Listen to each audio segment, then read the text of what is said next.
welcome or welcome back to the channel. Today we're here to do an album review for an album that I've been eagerly anticipating, and this is the new Unleash the Archers album, Phantoma. Unleash the Archers, of course, the Canadian power metal slash heavy metal band. To me, a real shining star in the world of metal, not just power metal. I love their combination of power metal elements, heavy metal elements, also melodic death metal elements, even though I feel the latter genre has been put a little bit to the side in their last albums and was way more prominent in their earlier works. Anyways, this band has a great vocalist, Brittany Slays. Man, what a voice. I also had the pleasure to interview her in September of last year, 2023, when she did her shows with Arion as a guest. Very nice, very humble and down-to-earth person.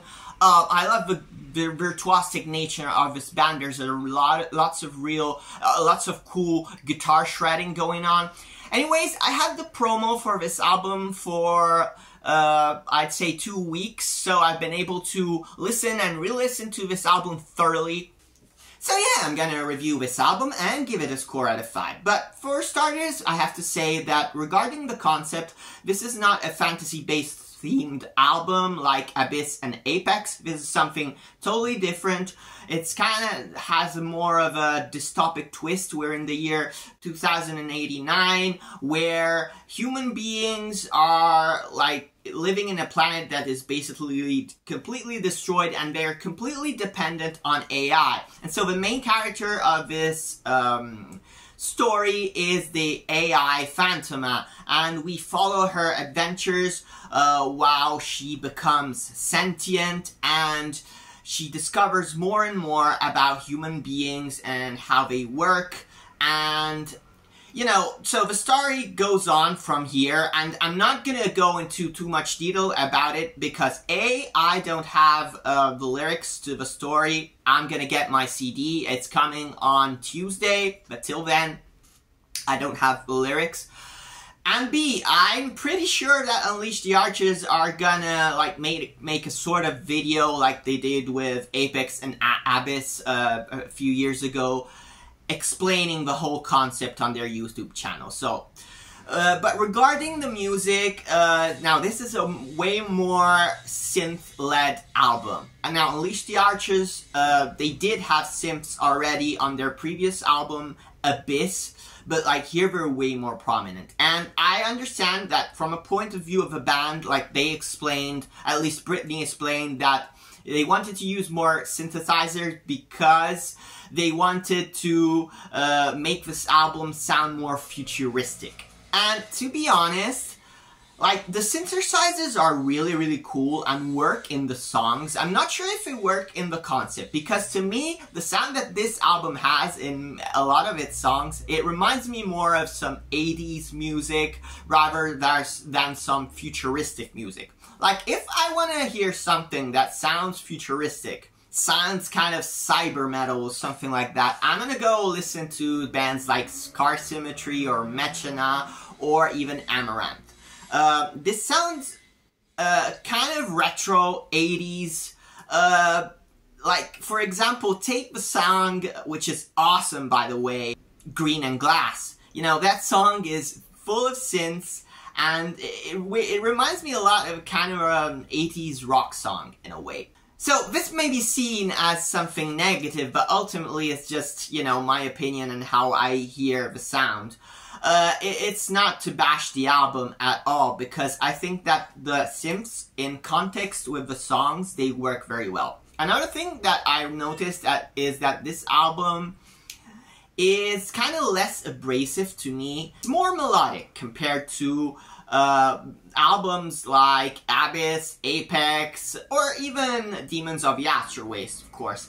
There are less to me of those like really crunchy and heavy guitar moments, and the growls, like, they work, but to a certain extent. I feel that on their previous album, they really elevated the song and gave that harshness to some of the songs that in this album, like, I feel isn't working that well. Now, that being said, these are the only two criticisms I have on this album, because once again, I feel Unleash the Archers totally nailed it on this one. Yeah, it's different, but it totally works. I'm not that keen on the first track. The first track is a really long, like 5-minute intro, which then became an actual song. It's really mid-tempo, it sets the mood, and it sets the story really well, but as far as enjoyment, it didn't do that much to me. But fortunately, we get on the second track, Phantoma, which is an absolute banger, a power metal hymn, and I'm sure that you know, Unleash the Archers is gonna play this song live. It kind of has both an uplifting quality to it, especially in the chorus, but in the pre-chorus, it's kind of more melancholic, and it's perfect because it portrays the feelings, if you want to call them, because, I mean, we're talking about an AI, of this AI and her longing to be more than what she really is. And her longing to explore, you know, the world. And it's a great power metal anthem. It's synthy, it got some great guitar solos by Andrew Kingsley, I believe. And I believe that Andrew Kingsley, as I know, he writes basically almost all of the music, and Brittany writes all of the lyrics and the concept. So, but anyway, Phantoma is a fantastic song, and Buried in Code is once again amazing. It's a little different because it has like a Maiden vibe to it. It's very heavy metal sound. It's very gallopy. And it's very frenetic. To me, it really, again, portrays very well what is described in the song, because the song is all about this AI Phantoma, and she's literally buried in code, and she's doing all this work, you know, for humans, and it's kind of frenetic, and it works, and it's a really good song. But my favorite song of the album is probably the next one, The Collective, and this is probably one of the most abrasive and dramatic songs ever. The riffs at the beginning of the song really pull you down. They're so massive and great. This one has a real dramatic flavor to it. It's really heavy, it's really fast, great chorus, some growls at the end, fantastic song. Another one I really love is Green and Glass, which may be one of the most different songs that Unleash the Archers have ever put out. It's kind of a synth rock song, and it's really gorgeous. I love the vocal harmonies that Brittany has at the end of the song, which then fade away. I love the guitar solo. This is truly a shining star in this album. And another one I really love is Gods in Decay. This one, again, more synths. And another amazing chorus. These guys really know how to nail a fantastic chorus. Now, I have to say that some of these songs are a bit too long. I'm thinking of Phantoma, the second song, which is a great song, but clocking at 6.5 minutes, considered it doesn't have that many twists and turns. Yeah, I mean, this song is quite linear, and I feel that it would have benefited from a little cut, especially the last 45 seconds. I feel they dragged a little bit too much. In general, this album is pretty lengthy. It has long songs. They almost all clock over 5 minutes, except for Buried in Code, which is 3 minutes 40 seconds. We even have a ballad, which is over 7 minutes long. But anyway, let's go on with the track list, because I feel that the biggest surprise of this album is also one of the best moments of the album, and it's the ballad, Give It Up or Give It All. Now, I must admit that when Brittany told me that they were gonna have their first real ballad, or actually more semi-ballad, in Unleash the Archers discography, I was a little concerned. Even though, I mean, I feel that these guys are awesome and are capable of writing great material, I was worried that this song would come up as many other power metal ballads which are quite cheesy. But on the contrary, this is an amazing song. Again, clocking at 7 minutes 30, it's pretty lengthy, but it's got a lot of twists and turns, and it's very adventurous. It sounds almost like an Avantasia song.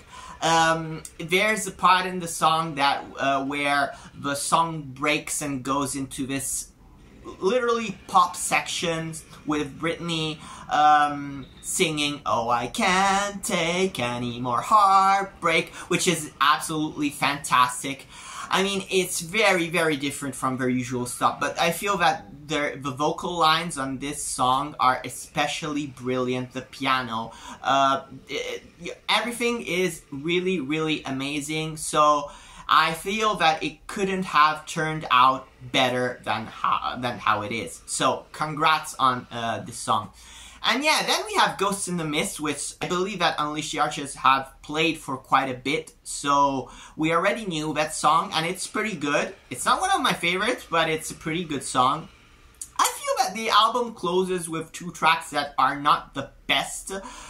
Seeking Vengeance is pretty cool. On Blood Empress, we have this initial part, which is kind of mid-tempo and heavy, and has this heavy metal feel and very doomy. And at the end of the song, we go in this relentless blast beat section, which I did really miss on this album, to be honest. A good, you know, blast beat section. And this part does it really well, and it sounds kind of epic. And it closes the album quite well, even though I don't think it's the best closers that Unleash the Archers ever had on an album. I think that songs like Apex, which concluded the album Apex, or Afterlife, which concluded the album Abyss, were way stronger. And yeah, overall, I feel that this album is really good. Another great album by Unleash the Archers. Quite different, at least a little bit different from their previous ones. Again, inspired, great production, great story, and I'm looking forward in, you know, reading the lyrics and learning more about the story. And yeah, but overall, do I feel it's as strong as their latest album Abyss, or their previous album Abyss, the one released in 2020? No, I don't think so. I don't think it reaches those levels of songwriting, but it's still very, very good, and I enjoyed it really a lot. So that being said, I'm gonna give this album a 4 out of 5 stars because it is very good, with a real strong recommendation to check it out and let me know. And remember also to subscribe to the channel if you like this review, and tell me, yeah, what you think about Unleash the Archers and this album. So till next time, see you in the next video.